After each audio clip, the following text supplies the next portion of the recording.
This is Bishop Hughes in the Diocese of Newark. The last few weeks have been full of incredible joy and hopefulness as it is confirmation season in the diocese. Usually a weekday and on a Saturday or a Sunday, there's been a confirmation service in one of the regions of the diocese. There's another one tonight, and then the last one is this coming Saturday.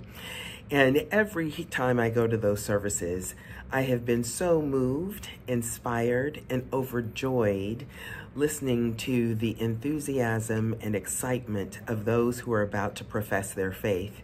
And then, of course, being in it with them, getting to pray over them as the congregation and I all pray for the Holy Spirit to come and help them lead the life that they are called to lead and to serve God the way God would like them to serve wherever they are in the world.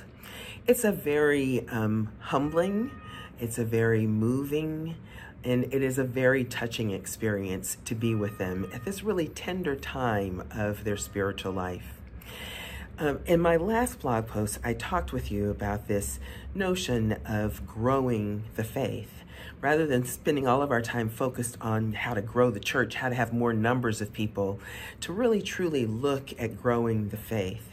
And confirmation and people who prepared for reception into the Episcopal Church are also reaffirming baptismal vows are such an incredible example of how we come together to help people grow in their faith.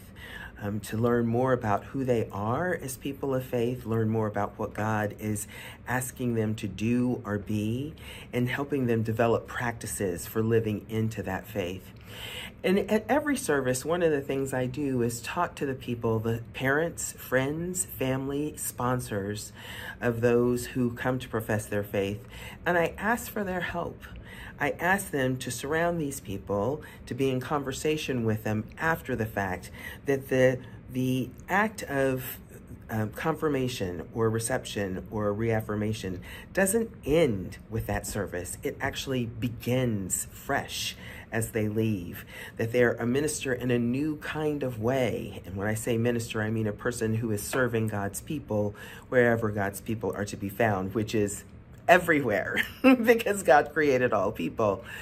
And there they are with all of that excitement about going out to serve and having professed their faith. And when they go out, go back to their homes, go back to their friends, go back to work, go back to school, they really do need places where they can talk with people about the faith. When I talked about growing faith, I suggested two things. One is fellowship, this creating places where people can talk, and the other is evangelism, learning to get to the place where we can actually share faith with other people beyond just our friendship groups. So as these confirmands and those who have received been received into the Episcopal Church or reaffirm their baptismal vows make their way back to your congregation, I want to invite you to ask them about their faith. Ask them how they feel like God is calling them. Ask them about their gifts for ministry, how God might be gifting them to serve people.